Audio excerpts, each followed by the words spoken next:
नमस्कार, यो समाचारमा स्वागत छ। म कुलचन्द्र विष्ट। म रन्जु अधिकारी। सुरु गरौँ अहिले सम्बन्धका प्रमुख समाचारबाट।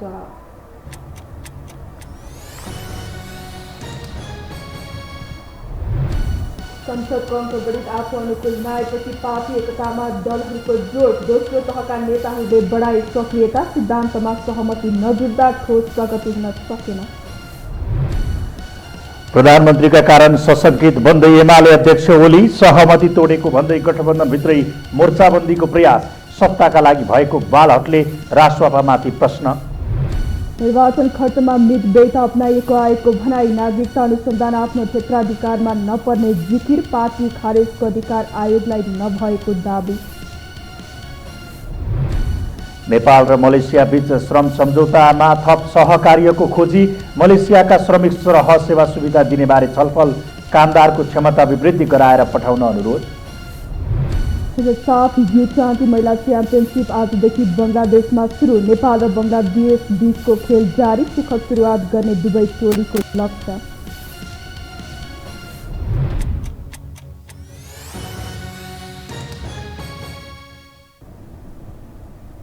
अब समाचार विस्तारमा।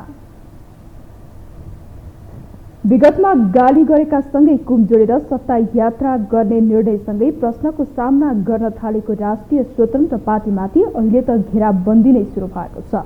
मन्त्री बन्नेदेखि पार्टीभित्रका आन्तरिक विषयमा समेत उठेका प्रश्न रविको नागरिकता प्रकरणपछि अझ तीखा बनेका छन्। तर वैकल्पिक भनिएको र आम नागरिकको आशाको भोट पाएको भनिएको राष्ट्रिय स्वतन्त्र पार्टीले न त खण्डन गर्न सकेको छ न त प्रश्न पार्न सकेको छ। एक रिपोर्ट। विगतमा जसलाई गाली गरेर राजनीतिमा स्थापित भए उहीसँग कुम जोड्दै सत्ता यात्रा गरेको राष्ट्रिय स्वतन्त्र पार्टीमाथि सुरुबाटै प्रश्न उठिरहेको छ। निर्वाचनमा उल्लारपूर्ण सफलता प्राप्त गरेसँगै सिद्धान्त र बाटो के हो भन्ने प्रश्न खेपेको राष्ट्रपाले सांसदहरूलाई बोल्न अङ्कुश लगाउने निर्णयलाई वाक स्वतन्त्रतासँग जोडेर टिप्पणी भयो। सत्तामा जान राष्ट्रपालले गरेको रसाकसी र दौडधुपलाई प्रश्नको घेरामा राख्दा उप र गृह मन्त्री पाउँदा समेत रवि लामिछानेले गरेको निर्देशनवाला स्टन्टको पनि परिणाम देखिएन। उनको नागरिकतामाथि सुरुबाटै प्रश्न उठिरहँदा स्वार्थ बाजिने मन्त्रालय रोजेको आरोप खेपेका उनले मन्त्रीहरूमा विषयगत विज्ञ पठाउने भन्दै स्वार्थ बाजिनेको लाइन लगाएको विषयलाई पनि सामना गर्नु पर्यो। राष्ट्रपाका मन्त्रीले कहिले सस्तो लोकप्रियताका लागि आइसियुमै क्यामेरा लिएर पुगेको त कहिले शिक्षा मन्त्रीले पुस्तक छाप्न निजी क्षेत्रलाई दिने निर्णय गरेको आरोप खेपे। त्यस्तै इन्जिनियरिङ क्याम्पसका विषयमा भएको निर्णय समेत विवादमा पर्दा मेन पावर व्यवसायी नै मन्त्री बनेको विषय पनि निकै चर्चा रह्यो। जुन आशा गरिएको र वैकल्पिक भनिएको पार्टीले पुराना दलले हिँडेको बाटोमा नहिँडोस् भन्नका खातिर चेतावनी समेत थियो। तर एकातर्फ सिङ्गो पार्टी र अर्कोतर्फ आफूमाथिको व्यक्तिगत प्रश्नको चाङ्ने लागेपछि वाक्क भएका लामिछानेले यस्ता विषयलाई वास्ता नगर्ने टर्रो जवाफ दिँदै आएका थिए। मिडियामा मलाई त्यति धेरै इन्ट्रेस्ट छैन किनभने म त्यताबाट निस्किसकेको मान्छे हुँ। त्यहाँ आउने विषयवस्तुहरू मान्यज्यू समय सकिएको जानकारी गराउन चाहन्छु। त्यसमा आउने विषयवस्तुहरूमा म कुनै किसिमको कमेन्ट गर्ने पक्षमा छैन। तर मिडियालाई मिडियम बनाएर गलत सूचनाहरू प्रवाह भइदिएन भने मात्र पनि हामीले जवाफ दिएर हिँड्नुपर्ने थिएन। यति आग्रह म यहाँ राख्न चाहन्छु। सर्वोच्च अदालतले रवि नेपालको नागरिक नै नभएको भन्दै उनको गृहमन्त्री र सांसद पद खारेज गरेपछि राष्ट्रपा अझ प्रश्नको घेरामा तानिएको छ। विशेषतः नागरिकता प्राप्तिसँगै गैर सांसदका रूपमा गृहमन्त्री बन्न गरिरहेको हतारोलाई शङ्काको घेरामा राखिँदा रवि भने कहिले अल्टिमेटम दिने त कहिले आफू अभिमन्यु नभएको भन्दै धम्कीपूर्ण फेसबुके राजनीतिमा व्यस्त छन्। यही चेतावनीका बीच पनि प्रधानमन्त्री पुष्पकमल दाहाल प्रचण्ड टसमस नभएपछि तत्कालका लागि 2 दिन पर्खिने भन्दै चिसै पानीले नुहाएको राष्ट्रपाले गृहमा रवि नै किन जानु पर्यो भन्ने प्रश्नको जवाब दिन सकेको छैन। रविको पद जाँदैमा पार्टी नै किन सरकारबाट बाहिरिनु पर्ने भन्ने प्रश्नमा समेत उत्तर दिन नसकेको पार्टीले रवि किन बिहान र बेलुका बालकोट बालुवाटार धाउँदैछन् भन्ने प्रश्नको उत्तर दिन आलटाल गरिरहेको छ। हाम्रो पार्टीको भनेको गृह मन्त्रालय हामीले पाएको जिम्मेवारी हो र योबाट हाम्रो यो अडानबाट हामी पछाडि हट्दैनौँ र पार्टीबाट को व्यक्ति पठाउने भन्ने कुरा पार्टीको निर्णयको अधिकार हो र अन्य कुनै व्यक्ति या कुनै पार्टीले यो पार्टीबाट यो पठाउनुपर्छ भन्ने होइन भन्ने हाम्रो धारणा। अहिले पार्टी रविको कम्पनी जस्तो भएको आरोप लाग्दै आएको छ भने रवि चाहिँ प्रचण्ड ओलीको खेलाउना जस्तो भएको भन्दै आलोचना भइरहेको छ। जहाँ प्रचण्ड रविले स्वार्थ बाजिने मन्त्रालयलाई नैतिकता नै बिर्सेर दाबी गरिरहेको भाष्य निर्माण गरिरहेका छन्, अर्कोतर्फ अबको 2 दिनमा पनि प्रचण्ड लचक नभए सरकारबाट बाहिरिने मनस्थितिमा रहेको रासुपामाथि उसकै नेताहरू यसका लागि आधार तय गर्नुपर्ने दबाब दिइरहेका छन्। यही परस्पर विरोधी विचारकै कारण पार्टी फुटसम्मको हल्ला चल्दा पनि खास के भइरहेको हो भन्ने खुलस्त पार्न रासोपा चुकेको छ। पारदर्शितालाई पहिलो मुद्दा बनाउनु पर्ने उसले प्रश्न जवाब दिन नसकेकै कारण यसको आफ्नै तरिकाबाट अर्थ लगाउने काम भइरहेको छ। के गरे उहाँले नै दिन्न भन्नु भने हामीले कहिले पनि हाम्रो पार्टीमा एक्लै कसैले पनि निर्णय लिने चलन छैन र लिँदा पनि लिँदैनौँ अहिले हामीले जानेकोमा। त्यस्तो केही निर्णय त्यसै त 2 दिन समय उहाँहरूले नै दिनुभएको छ। 2 दिनमा हामीले डिसाइड गर्छौँ भन्नुभएको छ। कथम कदापि पाएन भने हामी फेरि बस्छौँ, फेरि छलफल गर्छौँ र जे टुङ्गोमा आउनुपर्ने त्यो निर्णयमा पुग्छौँ। अहिले एक पक्ष पार्टीलाई व्यवस्थित गरेर अगाडि बढ्नुपर्ने बेलामा महत्त्वपूर्ण निर्णय लिँदा सबै जिम्मेवार नेताहरूले छलफल गर्नुपर्ने पक्षमा छ भने रवि रासोपा भनेको आफू र आफू भनेको रासोपा भने जसरी अघि बढेका छन्। यसैको परिणाम छलफल गर्ने भन्दा स्ट्याटस हाल्ने र सोही अनुरूपको निर्णय गर्न दबाब बढाउने बाटोमा उनी छन्, जसले अभियान जस्तो रहेको रासोपालाई पार्टी बनाउन र राजनीतिक स्वरूपमा ढाल्न गाह्रो रहेको पूर्व विश्लेषणलाई चरितार्थ गर्दै गएको छ। नेकपा माओवादी केन्द्रको स्थायी समिति बैठक फेरि सरेको छ। आज 3 बजे बोलाइएको बैठक प्रधानमन्त्रीको व्यस्तताका कारण भोलि दिउँसो 1 बजेसम्मको लागि सारिएको बताइएको छ। यसअघि बिहिबार बोलाइएको बैठक एजेन्डामै प्रवेश नगरी स्थगित भएको थियो। माघ 12 देखि सुरु भएको स्थायी समिति बैठक पटक पटक सर्दै आएको छ। बैठकले पार्टी एकता, नेताहरूको कार्य विभाजन लगायतका विषयमा निर्णय लिने बताइएको छ।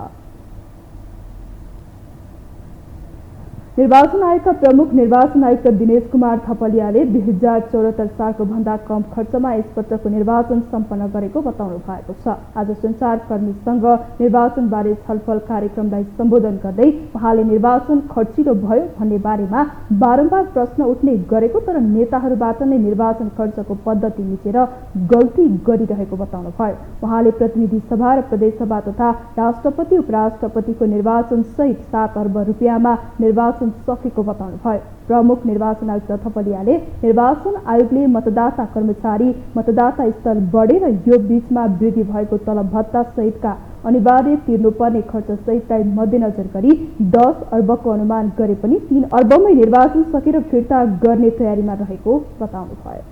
खर्च लाग्छ भन्ने अनुमान हामीले पेश गरेका थियौँ। सुरुमा त यो झन्डै 11 अरबको हाराहारीमा आएको थियो। 10 अरब रुपियाँ माग गरेकोमा झन्डै 3 अरब फिर्ता गर्ने तयारीमा। त्यसकारण आयोगले गर्ने खर्च कटौती गर्दै गइरहेको छ।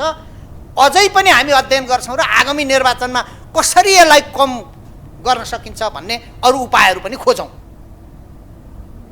प्रमुख निर्वाचन आयुक्त थपलियाले राष्ट्रिय स्वतन्त्र पार्टीका सभापति रवि लामिछानेप्रति इङ्गित गर्दै आयोगले उम्मेदवारी दिँदा नै नेपाली नागरिक हो वा होइन र नागरिकता अनुसार उमेरले उम्मेदवार बन्न योग्य छ वा छैन भन्ने बारेमा मात्रै हेर्ने अधिकार रहेको बताउनु भयो। उहाँले निर्वाचन आयोगलाई कुनै पार्टी खारेज गर्ने अधिकार नभएको बताउनु भयो।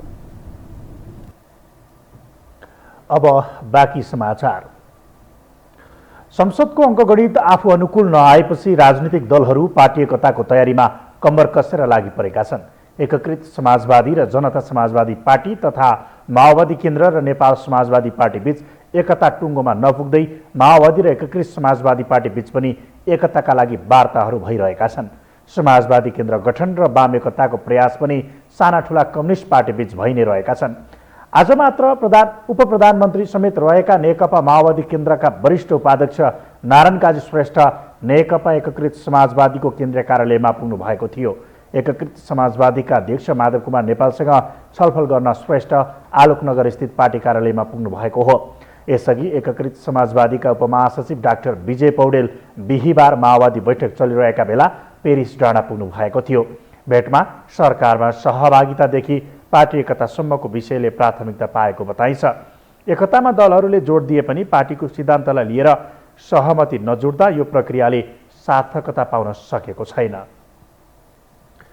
प्रचण्डलाई साथ दिँदै प्रधानमन्त्रीको यात्रा गराएका एमाले अध्यक्ष केपी ओली अहिले माओवादीसँग सशङ्कित बन्दै गएका छन्। आफूमा केन्द्रित शक्ति विरुद्ध प्रचण्डको धावा र विकसित घटनाक्रमले किनारामा परेको महसुस गरेका उनी अहिले गठबन्धन नभत्किने गरी समाधान निकाल्ने सक्रिय छन्। नयाँ गठबन्धन बनेसँगै इपिसेन्टर बनेका एमाले अध्यक्ष केपी शर्मा ओलीको पछिल्ला दिनमा निधराम हुँदै गएको छ। अहिले राजनीतिक परिदृश्य यसरी बदलिएको छ कि बालकोट धाउने प्रचण्डलाई भेट्न ओली नै बालुवाटार पुगिरहेका छन्।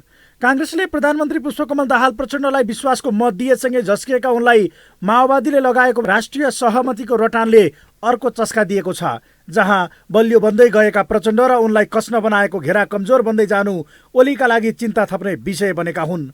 यसअघि प्रचण्डलाई बाँध्न महत्त्वपूर्ण मन्त्रालय कि आफूले नत्र अर्को दलको हातमा पुर्याउने तथा अनुभवीलाई मन्त्री बन्ने बाटो बन्द गर्ने रणनीतिमा सफल भएका ओली प्रचण्डको बढ्दो वेग नियन्त्रणमा रवि र राजेन्द्र प्रयोग गर्ने रणनीतिमा थिए, जसलाई रवि प्रकरणले फेल गराएपछि सबैभन्दा पहिले त उनकै पुनरागमनका लागि ओलीले प्रचण्डलाई दबाब दिए। तर नैतिकताको प्रश्न उठाउँदै रविलाई त के रासोपाकाहरूलाई समेत गृह मन्त्रालय दिन नसकिने बटम लाइनमा प्रचण्ड छन्। फलत बुधबार बिहान समेत प्रचण्ड ओलीबीच नेपालको वर्तमान राजनीतिक अवस्थाबारे छलफल भएको थियो।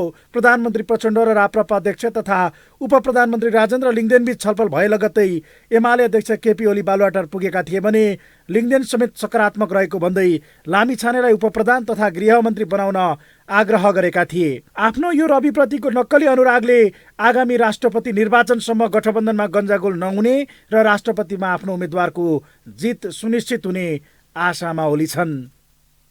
अलिकति राजनीतिक संस्कार र स्तर काङ्ग्रेसले नराखेको हो, तर कङ्ग्रेसले राष्ट्रपतिको उम्मेद्वार हुन्छु भन्नु, हामीलाई दिनुहोस् भन्नु, हामीले पाउँ भन्नु अनौठो कुरा हो। माओवादीले राष्ट्रिय सहमति भनेको सहमति जुन समीकरण, नयाँ समीकरणमा जुन सहमति भएको छ, त्यस समीकरणमा काङ्ग्रेसले पनि समर्थन गर्दा राष्ट्रिय सहमति हो। यद्यपि पार्टीभित्रै पनि एक पक्ष रविलाई अघि सार्न नहुने अडानमा छ भने गैर सांसद र राहदानी दुरुपयोग सम्बन्धी आरोप लागेका लामिछानेलाई गृहमै फर्काउन जोड दिँदा पार्टीमा अबगाल आइपर्ने चिन्ता एमालेमा छ, जसले गठबन्धन पनि नफुट्ने र लामिछाने पनि फकाउने मध्यमार्गी बाटोको खोजीमा ओली छन्। तर गठबन्धन फुटे काङ्ग्रेसको हालतमा पुग्ने बुझेका ओली प्रचण्डलाई इख्याउने भन्दा देउवालाई धम्क्याउने बाटोमा छन्। यता काङ्ग्रेसको आड भरोसा पाएका प्रचण्ड सरकारलाई विश्वासको मत दिएकाले प्रमुख प्रतिपक्षी काङ्ग्रेस सहितको राष्ट्रिय सहमतिमा राष्ट्रपति चयन गर्नुपर्ने पक्षमा छन्। यसले कम्तीमा आफ्नो भागमै नपरेको राष्ट्रपति माओवादीलाई दिने कुरामा एमाले सकारात्मक हुने बुझाइमा प्रचण्ड छन्। सत्ता गठबन्धनको बैठकमा पनि ओलीले राष्ट्रिय स्वतन्त्र पार्टी र राप्रपासँग मिलेर अप्ठ्यारो पार्ने र घेराबन्दी गर्ने गरेको गुनासो नै गरिसकेका उनी यसबाट छुटकाराको उपाय खोजिरहेका छन्। तर प्रचण्डलाई कस्ने घेरा कमजोर बनेकै कारण राष्ट्रपतिमा पनि पेल्ने आँट बढेको बुझेका ओली फुक्का फाला छाडे आगामी दिनमा पनि पेलान बढ्ने बारे बेखबर छैनन्। देवराज घिमिरे यो महाकाली सन्धिलाई पारित गराउनमा उनकै भोट चाहिँ निर्णायक जस्तो भएको थियो हैन। तिनलाई अघि सारे उनीले हिन्द पश्चिमा शक्तिहरूलाई म तपाईँहरूसँगै छु है, म तपाईँको विरोधी होइन, मलाई चाहिँ राष्ट्रवादी देशभक्त भनेर किनारा नलगाऊ भन्ने मेसेज हो हैन। त जस उनले आफ्नो गोजीको मान्छे दिए हैन। यसले गर्दा पनि अब कस्तो मान्छे आउने हो, यीले गर्दा तिनीहरूको अविश्वास बढिरहेको छ हैन। र यो अविश्वासलाई हटाउने काम केपी ओलीले गर्न सके, प्रचण्डमा रहेको अविश्वासलाई हटाउन सके भने एउटै साझा उम्मेदवार बनाएर पनि जान सक्लान् हैन। त्यस्तो भएन भने अब नेपाली काङ्ग्रेसले राखेको उम्मेदवारलाई प्रचण्डले साथ दिने सम्भावना बढिरहेको देख्छु मैले हैन। अहिले गठबन्धनमा देखिएको मुख्य समस्या नै प्रचण्ड ओली एक अर्काले दबावमा राख्न खोज्नुमै देखिएको छ, जहाँ काङ्ग्रेस बोकेर प्रचण्डले सन्तुलन मिलाउन खोज्दा ओलीको टाउको दुखाइको विषय नै यही बनेको छ। आफू किङमेकर रहेको र त्यो शक्ति कायमै रहनुपर्ने उनको अहङ्कारका बीच वातावरण भने प्रचण्ड अनुकूल बन्दै गएको छ, जहाँ काङ्ग्रेसमा रहेको राष्ट्रपतिको सपना तुषारापात नहुँदै आफ्नो धरातल बलियो बनिसकोस् भन्ने प्रचण्डको रणनीति फेल गर्ने पहिलो उद्देश्यमा ओली रहेका छन्। यो हो टेलिभिजनका लागि कुलचन्द्र विष्ट, काठमाडौँ। मलेसियाका गृहमन्त्री सैफुद्दिन नासुसनले नेपालका शीर्ष नेतासँगको भेटवार्तालाई तीव्रता दिनुभएको छ। आज प्रधानमन्त्री पुष्पकमल दाहाल प्रचण्डसँगको भेटवार्तापछि श्रम मन्त्री डोल प्रसाद अर्यालसँग दुई देशबीचको श्रम सम्झौताबारे छलफल गर्नुभएको छ। भेटका क्रममा दुई सरकारबीचको सम्बन्धलाई थप मजबुत बनाउने बारेमा छलफल भएको हो। श्रम मन्त्री अर्यालले मलेसिया सरकारसँग नेपाल सरकारको श्रम सम्झौतालाई नवीकरण गर्ने बेला भएको र नवीकरण गर्दा नेपाली श्रमिकलाई पनि मलेसियाका श्रमिक सरहको सेवा सुविधा दिने कुरामा छलफल भएको बताउनुभयो। उहाँले नेपालबाट पनि कामदारलाई मलेसिया पठाउँदा स्किल सिकाएर पठाउने कुरामा छलफल भएको बताउनुभयो।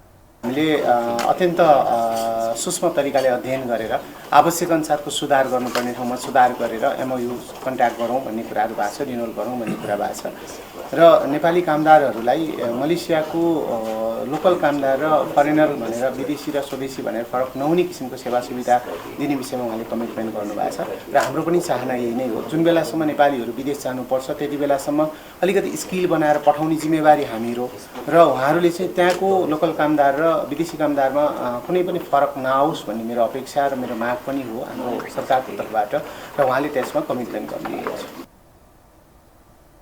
त्यस्तै मलेसियाका गृहमन्त्री सैफुद्दिन नासुसनले नेपालबाट 2,85,668 जना श्रमिकहरू मलेसिया गएको र सो मध्येबाट 1,85,000 म्यानुफ्याक्चर्स क्षेत्रमा आबद्ध रहेको बताउनु भयो।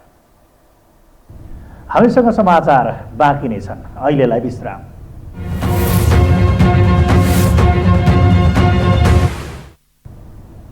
विश्रामपछि स्वागत छ। अब बाँकी समाचार। मध्य प्रदेशका मुख्यमन्त्री सरोज कुमार यादवले मन्त्री परिषद विस्तार गर्नुभएको छ। नवनियुक्त मन्त्रीहरूले आजै पद तथा गोपनीयताको शपथ लिएका छन्। नेकपा माओवादी केन्द्र भने भागबन्चा नमिलेपछि सरकारमा सहभागी भएन। आज अर्थमन्त्री सञ्जय कुमार यादव, शिक्षा विज्ञान प्रविधि तथा वाणिज्य मन्त्री महेश प्रसाद यादव, सामाजिक विकास मन्त्री सुरिता कुमारी शाह, गृह तथा सञ्चार मन्त्री शत्रुघ्न प्रसाद सिंह, खानेपानी तथा ऊर्जा विकास मन्त्री सिंहास सिंह कलवार, कानुन मन्त्री राजकुमार लेखी र महिला बाल बालिका मन्त्री मोहम्मद जयद आलमले शपथ लिएका हुन्। यसैगरी सामाजिक विकास राज्य मन्त्रीमा शेख अबुल कलाम आजाद, गृह तथा सञ्चार राज्य मन्त्री केशव राय, कृष्ण तथा सहकारी राज्य मन्त्री सञ्जय कुमार यादवले पनि शपथ लिएका छन्।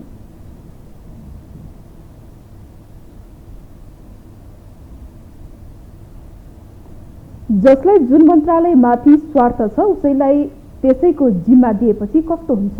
सहरी विकास मन्त्री विक्रम पाण्डेले देखाउँदैछन्। मन्त्री भएको 1 महिना नपुग्दै पाण्डेले मन्त्रालयबाटै ठेक्का पट्टा सुरु गरेका छन्। एक रिपोर्ट। चोरलाई चोरको फैसला गर्न न्यायाधीश बनाइदिए जस्तै भयो। विक्रम पाण्डेलाई सहरी विकास मन्त्री बनाउनु, ठेकेदारका पनि ठेकेदार, मालिक पनि कालिका कन्स्ट्रक्सनका मालिक। विक्रम पाण्डे राप्रपा अध्यक्ष लिङ्गदेनकै जोडबलमा मन्त्री बनेका हुन्। भ्रष्टाचार गर्नु आमाको रगत खानु समान हो भन्दै सुन्दै असङ्गत लाग्ने कसम खाएका लिङ्गदेनले भ्रष्टाचार मुद्दामै जेल परेका पाण्डेलाई सहरी विकास मन्त्रालयको साँचो बुझाएर स्वार्थको द्वन्द्व मच्चाएका छन्। अब मन्त्री बनेको 20 दिन नपुग्दै पाण्डेले ताण्डव मच्चाएर आफ्नै ठेक्कापट्टाको भविष्य कोर्न थालेका छन्। सम्झौता अनुसार काम नसकिएर कारबाही हुनुपर्ने बेला पाण्डेले आफ्नै ठेक्काको म्याद थप्न थालेका छन्। अब ठेकदार राजनीतिमा जान्छ, जनताले त्यही ठेकदारलाई भोट हालिदिन्छन्। त्यो ठेकदार आफूले ठेक्कासँग सम्बन्धित मन्त्रालयमा जान्छ अनि त्यहाँबाट फटाफट म्याद थपिदिन्छ, भुक्तानी पनि बढिदिन्छ। त्यसमा त दण्डनीय बनाउने गरी कुनै कानुन जरुरी हो, जस्तो रवि लामी छाने। त्यही नागरिकताको छानबिन गृह मन्त्रालयमा छ, त्यही नागरिकताको हाकिम नै रवि लामी छानेलाई बनाउँछ भनेपछि त के हो भने चोरलाई न्यायाधीश बनाइदिए जस्तो हो। सम्झौता अनुसार काम नसक्ने कम्पनीलाई कारबाहीको डण्डा चलाउनु पर्ने जिम्मेवारीमा रहेका पाण्डेले पटक पटक म्याद थप्दा पनि अलपत्र पारेका आफ्नै ठेक्काको म्याद थप्ने प्रक्रिया सुरु गरेका हुन्। सहरी विकास मन्त्रालय अन्तर्गत धनगढी उपमहानगरपालिकामा सडक र नाला निर्माणको जिम्मा पाएको कालिकाले साउन 18 भित्रै निर्माण सकिसक्नु पर्थ्यो, तर पछि पुस 15 सम्म म्याद थपिए पनि झन्डै 10 किलोमिटर मध्ये मात्र 2 किलोमिटर कालोपत्रे सम्पन्न भएको छ। अब 2080 वैशाख 19 सम्म म्याद थप्न पाण्डेले प्रक्रिया अघि बढाएका छन्। यही अन्तर्गत 20 किलोमिटर नाला निर्माणको काम पनि अलपत्र छोडेका छन्। यस्तै गोदावरी शहरी सडक र नाला निर्माणको काम पनि 2080 सम्म म्याद थप्ने तयारी गरिएको छ। यता बागमती करिडोर निर्माणको काम पाण्डेले पटक पटक म्याद थप्दै अलपत्र पारेको वर्षौं भयो। अहिले उनलाई शहरी विकास मन्त्रालयको जिम्मा लगाइदिएपछि त्यसको भरपुर फाइदा पाण्डेले उठाइरहेका छन्। यसले सरकारको चित्र समेत देखाइरहेको छ। जो ठेकेदार छ त्यसलाई चाहिँ त्यो निर्माणको मन्त्रालय दिने, अब उनी आफै मन्त्री छन्, उनको आफ्नैको कालिका कन्स्ट्रक्सनको चाहिँ म्याद उनले आफैले थप्ने व्यवस्था आफैले गरे। स्वार्थबाजी हो नि त, त्यो गर्न पाइँदैन, त्यो नियमै होइन। त्यसको विपरीत गएर अझ राप्रपाले नै त्यो किन गर्यो भन्दाखेरि त्यो भ्रष्टाचार गर्दैनौँ, आमाको रगत खाए बराबर हुन्छ भन्ने पनि के भयो त भने झुट्टा साबित भयो। त्यत्रो भ्रष्टाचारको जुन सबैभन्दा ठुलो मध्येको एउटा भ्रष्टाचारीलाई लगेर मन्त्री बनाउने अनि के भन्ने भने हामी भ्रष्टाचार गर्दैनौँ भन्ने त्यो पनि सुहाउँछ थियो। भनेपछि यो उजागर गरिदियो सबै। अहिलेको जुन चाहिँ सरकार बनेको छ यो मन्त्रीमण्डलले त यो सबै चिज एकैचोटि उजागर गरिदियो। अख्तियार दुरुपयोग अनुसन्धान आयोगले शिक्षा सिँचाइ आयोजनामा 2 अर्ब 13 करोड 76 लाख भ्रष्टाचार गरेको भन्दै विशेष अदालतमा मुद्दा दायर गरेको थियो। गत असारमा विशेष अदालतले अभियोगबाट पाण्डेलाई सफाई दिए पनि अख्तियारले सर्वोच्चमा पुनरावेदनको तयारी गरिरहेको छ। ठिक यसै बेला पार्टी अध्यक्षको आशीर्वाद पाएर मन्त्री भएका पाण्डेले आफ्नै अट्किएका काममाथि स्वार्थको द्वन्द्व मच्चाउन थालेका छन्। यसले नैतिकता र इमान्दारिताको कुरा गर्ने राप्रपाको हैसियत पनि छर्लङ्गै भएको छ। किनकि भ्रष्टाचार विरुद्धको चर्को नारा लगाउने ज्ञानेन्द्र शाहीहरू नै अहिले बचाउमा उत्रिएका छन्। भ्रष्टाचार प्रमाणित त भएको छैन नि, आरोप त जसलाई पनि लाउन सकिन्छ होइन र। अहिले मैले तपाईँलाई लाउन सक्छु, तपाईँले मलाई लाउन सक्नुहुन्छ, तर त्यसको पुष्टि हुनुपर्छ। अब पुष्टि भइसकेपछि त भ्रष्टाचारको आरोप लगाएर पुष्टि भएको मान्छे मन्त्री त के सांसद पनि हुन पाइँदैन। अब स्वार्थबाजी हो भन्ने हो, यो चाहिँ भन्न पाइयो, यो हो होइन। तर भ्रष्टाचार हो भन्नका लागि त अदालतले प्रमाणित गर्नु पर्यो नि होइन र। पाण्डेको कम्पनीले मात्रै राज्यबाट 57 अर्बको ठेक्का पाएको छ। निर्माण व्यवसायका रूपमा पाण्डेले हासिल गरेको विज्ञता शहरी निर्माणमा पनि सहयोगी हुने भन्दै मन्त्रालयको साँचो बुझाएको राप्रपाका नेताहरू दाबी गर्छन्। तर उनको विज्ञता बुझ्न 13 अर्बको सिक्टा आयोजनासम्म पुग्नै पर्दैन। राजधानीकै गोकर्णदेखि नक्खु खोलासम्म 3 अर्बका अपुरा आयोजना हेरे पुग्छ, जसले पाण्डेले राज्यमाथि गरेको चरम दोहन बागमतीसँगै बगिरहेको देखिन्छ। यो हो टेलिभिजनका लागि क्यामेरामा सुरज श्रेष्ठका साथमा सन्तोष विके थापा, काठमाडौँ। नेपाली कांग्रेसका नेता ज्ञानेन्द्र बहादुर कार्कीले राष्ट्रपतिका लागि सर्वस्वीकार्य व्यक्ति आफ्नो पार्टीमा मात्रै रहेको दावी गर्नुभएको छ। नेता कार्कीले राष्ट्रपतिमा आफ्नो पार्टीलाई स्वीकार्य बनाउन कांग्रेसले प्रधानमन्त्री पुष्पकमल दाहाललाई विश्वासको मत दिएको तर्क समेत गर्नुभयो। उहाँले एमाले अध्यक्ष केपी ओलीले राष्ट्रपतिमा आफ्नो पार्टीको उम्मेद्वारमा राष्ट्रिय सहमति हुन्छ भनेर बालहट देखाएको जिकिर गर्दै त्यसले मुलुकलाई अघि बढाउन नसक्ने बताउनुभयो। संस्थाको नेतृत्व सर्वस्वीकार्य व्यक्तिले गर्नुपर्दछ र त्यो व्यक्तित्व नेपाली कांग्रेस भित्र नै छ भन्ने कुरा पनि म यहाँहरूलाई निवेदन गर्न चाहन्छु। त्यही कारणले हामीले प्रतिनिधि सभाको बैठकमा वर्तमान प्रधानमन्त्री पुष्पकमल दाहाल प्रचण्डले विश्वासको मत माग्दै गर्दाखेरि हामीले विश्वासको मत दिएको। म यहाँबाट भन्न चाहन्छु, नेपाली कांग्रेस पार्टी नेपालको राजनीतिको केन्द्रबिन्दुमा छ। नेता कार्कीले सत्ताका लागि आफ्नो पार्टीले मरिहत्य गर्नुपर्ने अवस्था नरहेको बताउनुभयो।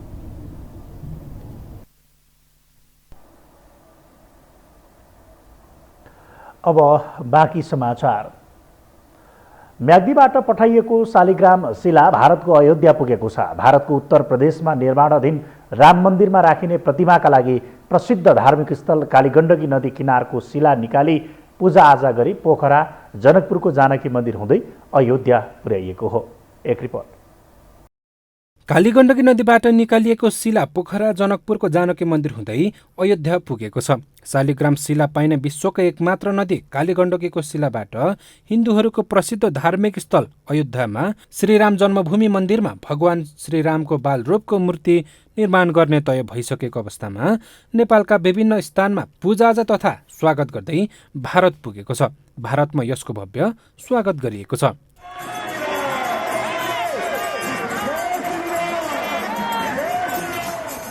यो अभियान धार्मिक पर्यटनमा कोसेढुङ्गा साबित भएको छ। नेपाल सरकारको मन्त्री परिषदको बैठक निर्णय अनुसार 18 र 16 मेट्रिक टन तौल भएको 7 फिट लम्बाइ, 5 फिट चौडाइ र 3.5 फिट मोटाइका क्वाचराइट र क्यालसाइट नाम गरेको शिलालाई धार्मिक सङ्घ संस्था सहित सरकार सकारात्मक देखिएको छ। मुस्ताङको दामोदर कुण्ड आसपासको क्षेत्रबाट बग्ने कालीगण्डकी नदी पवित्र तीर्थस्थलको रूपमा समेत चिनिन्छ। कालीगण्डकी नदीमा शालिग्राम शिला पाइने भएकाले पनि भक्तजनहरू खोजी गर्ने र दर्शनका लागि जाने गर्छन्। प्रसिद्ध मुक्तिनाथ मन्दिरको प्रवेशद्वारको रूपमा रहेको म्याग्दीको ग्वालेश्वर शिवालय पवित्र कृष्ण गण्डकीबाट उठेर नौरोपनी क्षेत्रफलमा फैलिएको एउटै प्रसिद्ध गोलाकार चक्र शिवालयको उत्तर पूर्वी कोणमा अवस्थित मन्दिरभित्र स्वयं उत्पत्ति ज्योतिलिङ्गेश्वर महादेव विराजमान भएको धार्मिक विश्वास रहेको छ। सत्ययुगमा सतीदेवीले अग्निकुण्डमा हाम फालेर देह त्याग गरेपछि उनको मृत शरीर बोकेर शिव महादेवले पृथ्वीको भ्रमण गर्ने क्रममा गलेश्वरमा आएर गलापतन भएको हुँदा गलेश्वर नाम रहन गएको धार्मिक ग्रन्थमा उल्लेख गरिएको छ। ज्योतिलिङ्ग, शालिग्राम, जलकुण्ड, शङ्खचक्र, नागमणि आदि चक्रकार रूपी चिन्ह मानव निर्मित नभई स्वयं उत्पन्न भएको धार्मिक पुस्तकमा उल्लेख छ। सन् 2014मा भारतीय प्रधानमन्त्री नरेन्द्र मोदी दोस्रो पटक नेपाल भ्रमण आएको बेला नेपाल र भारत बीचको परम्परागत सम्बन्धलाई मजबुत बनाउन जनकपुर अयोध्याको भूमिकाको परिकल्पना गर्दै ऐतिहासिक ट्विन सिटी अग्रिमेन्ट भएको थियो। युगौंदेखि चलिआएको नेपाल भारतको सांस्कृतिक, धार्मिक, व्यापारिक एवं नागरिक सम्बन्धलाई देवशिलाले मजबुत बनाउने सहयोग गरेको छ। यो हो टेलिभिजनका लागि मिङमा शेर्पा, काठमाडौँ। अरूको बैंक एकाउन्ट ह्याक गरी रकम निकाल्ने कार्यमा संलग्न 8 जना पक्राउ परेका छन्। ललितपुर सातो बाटोका हरिप्रसाद ढोकालले आफ्नो एनआइसी एसिया बैंकमा रहेको मोबाइल बैंकिङ खाता ह्याक गरी 4 लाख चोरी भएको उजुरी जिल्ला प्रहरी परिसर ललितपुरमा गरेका थिए। सोही उजुरीको आधारमा अनुसन्धान गर्दा उनीहरू पक्राउ परेका हुन्। पक्राउ परेकाहरूको साथबाट 9 थान मोबाइल, 1 थान ल्यापटप र 5 थान एटिएम कार्ड पनि बरामद गरिएको छ। मेरो 4 लाख रुपियाँ मोबाइल अनलाइन ब्याङ्कमा थियो, त्यो 4 लाख रुपियाँ झिकियो, मलाई थाहै भएन भन्ने कुराहरू भयो। अनि त्यहाँबाट हामीले अनुसन्धान सुरु गऱ्यौँ। त्यो सुरु गरिसकेपछि उजुरीको विश्लेषणकै क्रममा त्यसरी आखिर ठगी भएको छ भनेपछि धेरैजनाहरू पीडित हुन सक्छन् र यसलाई थप अनुसन्धानको आवश्यकता छ भन्ने कुरा गरेपछि हामीले एउटा टिम गठन गऱ्यौँ, जसलाई टिमको नामै हामीले अपरेसन एप्लिकेसन नेपाली गर्ल भनेर राख्यौँ। र त्यसको अनुसन्धानको क्रममा हामीले अहिलेसम्म 8 जना विभिन्न व्यक्तिहरूलाई पक्राउ गरेका छौँ र त्यसको साथै हामीले सफ्टवेयर सहितको कम्प्युटर, त्यो नेपाली गर्ल भन्ने सफ्टवेयर सञ्चालन गर्ने ठाउँ सञ्चालनमा नै हामीले पुग्न सक्यौँ मुख्य व्यक्तिका। पक्राउ परेकाहरूलाई बैंकिङ कसुर मुद्दामा थप अनुसन्धान भइरहेको पनि प्रहरीले जनाएको छ। प्रधानमन्त्री पुष्पकमल दाहाल प्रचण्डले देशको सिङ्गो अर्थतन्त्रमा गम्भीर समस्या आएको बताउनु भएको छ। प्रधानमन्त्री प्रचण्डले आफूले तेस्रो पटक सरकारको जिम्मेवारी सम्हालेपछि मन्त्री परिषदको पहिलो बैठकबाटै अर्थतन्त्रमा सुधार गर्ने निश्चय लिएको बताउनु भयो। यसका लागि निजी क्षेत्र र सरकारको सहकार्यमा अर्थतन्त्र उकास्ने लक्ष्य राखिएको उहाँको भनाइ थियो। उक्त कार्यक्रममा उहाँले नेपालका लागि चिनिया सहयोगको खुलेर प्रशंसा गर्नुभएको थियो। हामीसँग अन्तर्राष्ट्रिय र खेल समाचार बाँकी नै छन्। अहिलेलाई पुनः विश्राम।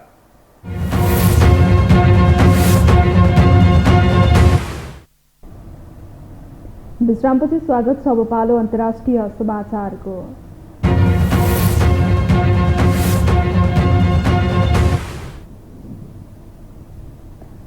सिक्किमको बहुसंख्यक नेपाली समुदायलाई विदेशी वा आप्रवासीको संज्ञा दिने गरेको घटना नयाँ होइन। बेला बेलामा यसै विषयमा विवाद हुँदा भयानक रूप पनि लिने गरेको छ।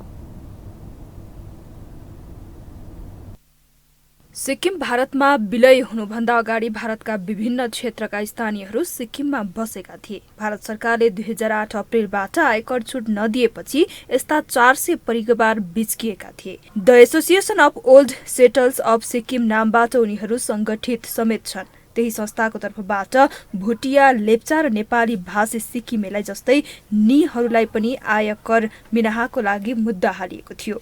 सन् 2013 को जनवरीमा संस्थाले हालेको मुद्दाको सुनवाई हुन दशक लाग्यो। गत जनवरी 13 मा फैसला भएको मुद्दामा नेपालीलाई सर्वोच्चले विदेशी करार गर्यो। त्यही फैसलाको शब्द सिक्किमसम्म पुगेपछि स्थानीय सडकमा आएका छन्। I am blaming them because of their lackadaisical attitude. These things have been happening. हामी सिरियस हुनुपर्छ अब सिक्किम र सिक्किमेको लागि। यो इमिग्रेन्ट भनेको दाग अहिलेदेखि लागेको होइन, आरसी पटेलको केसदेखि लागेको। अहिलेसम्म के हेर्दै थियो त, के गर्दै थियो त? This is very serious matter. भोटे, लेप्चा र नेपाली 3 जातिको प्रमुख थाँथलोको रूपमा चिनिएको सिक्किममा बसोबास गर्ने नेपालीलाई किटान गरेर विदेशी भनेपछि आन्दोलन चर्किएको छ। आन्दोलनले अहिले सिक्किमका विभिन्न तह र तबकालाई छोएको छ। सबै दलहरू यो मुद्दामा एक ठाउँमा उभिएका छन्। आयकर मिनाहाको बारेमा भारतका अन्य क्षेत्रबाट सिक्किममा बसोबास गरिरहेकाहरूको संस्थाबाट भएको मुद्दामा आफ्नो क्षेत्राधिकार भन्दा पर गएर सर्वोच्च अदालतले नेपालीलाई विदेशी करार गरेको थियो। फैसलाको पृष्ठ 46 मा सिक्किमका मूलवासीहरू जस्तै भुटिया, लेप्चा र विदेशी मूलका सिक्किममा बसोबास गर्ने जस्तै नेपालीहरू भनिएको छ। यही शब्दमा आपत्ति जनाउँदै सिक्किम आन्दोलित भएको छ। त्यस्तै सिक्किमदेखि भारतको सत्ताधारी दल दुवैमा आबद्ध सिक्किमे नेता र विधायकहरूले एकै स्वरमा विरोध गर्ने मुद्दा भारतीय सर्वोच्च अदालतले सृजना गरेको छ। एक मुद्दाको फैसला गर्ने क्रममा सिक्किममा बसोबास गर्ने नेपाली भाषी भारतीयलाई विदेशी भनेर करार गरेपछि सिक्किमे आन्दोलित भएका छन्। अझ रोचक त मुद्दा हाल्ने पक्ष नै फैसलासँग असन्तुष्ट छ। मुद्दामा कतै पनि नेपाली शब्द प्रयोग नगरिएको तथा कुनै समुदायमा असर पार्ने कुनै मनसाय नभएको जिकिर भएको विभिन्न सञ्चार माध्यमले जनाएका छन्। नेपालीलाई विदेशी, आप्रवासी जस्ता शब्द प्रयोग गरिएकोमा आपत्ति जनाउँदै त्यसलाई हटाउन पुनः आवेदन दिने तयारी समेत गरिएको छ। यसबाहेक सिक्किमका अतिरिक्त महाधिवक्ता र सिक्किमका सरकारका कानून सचिवले कानूनी विशेषज्ञहरूसँग नयाँ दिल्लीमा यस मुद्दालाई सम्हालिरहेका छन्। सिक्किमको प्रमुख प्रतिपक्षी दल सिक्किम डेमोक्रेटिक फ्रन्टले त मुख्यमन्त्री प्रेम सिंह तामाङको राजीनामा नै मागेको छ। सिक्किमका मुख्यमन्त्री प्रेम सिंह तामाङले सबैलाई आश्वासन दिँदै सिक्किमी जनताको अधिकार र मर्यादाको रक्षा गर्न सक्दो प्रयास गर्ने प्रतिबद्धता गरेका छन्। सिक्किम सरकारका एडिसनल एडभोकेट जेनरल सुरेश दोशीले जनदबावपछि राजीनामा पनि दिइसकेका छन्।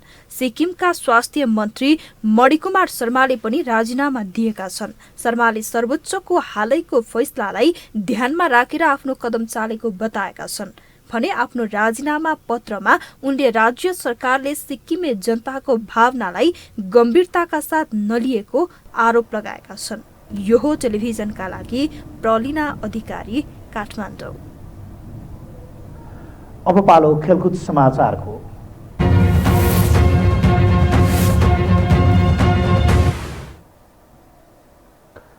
साफ 20 वर्ष मुनिका महिला च्याम्पियनसिप बङ्गलादेशमा जारी छ। ढाका स्थित वीर श्रेष्ठ शहीद सिपाही मुस्तफा कमल स्टेडियममा नेपालले आज आयोजक बङ्गलादेश विरुद्ध खेल्दै प्रतियोगिताको सुरुवात गरेको हो। बङ्गलादेश विरुद्ध मैदानमा रहेको नेपाल सुखद सुरुवातको योजनामा छ। नेपालले प्रतियोगिताका लागि राम्रो तयारी गरेको मुख्य प्रशिक्षक यम गुरुङले बताएका छन्। प्रतियोगितामा नेपाल सहित आयोजक बङ्गलादेश, भारत र भुटानको सहभागिता रहेको छ।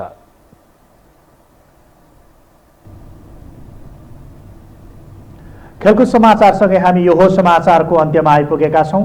बिदा हुनु अघि प्रमुख समाचार पुनः एकपटक।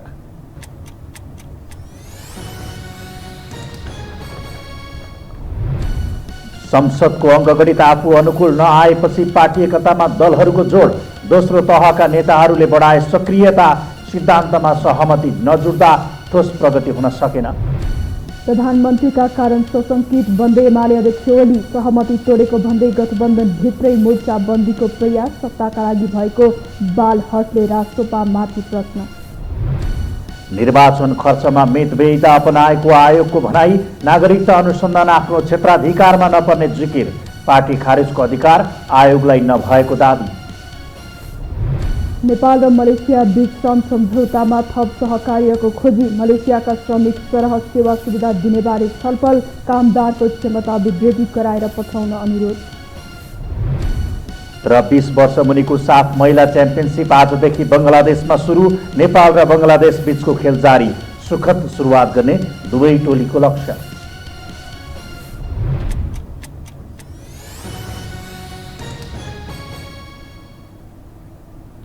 हवस् त, यो हो समाचार सकियो। समाचार बुलेटिनका साथै यो हो टेलिभिजनका सम्पूर्ण कार्यक्रम यो हो टेलिभिजन.com, यो हो खबर.com, युट्युब र फेसबुकमा पनि पढ्न र हेर्न सक्नुहुनेछ।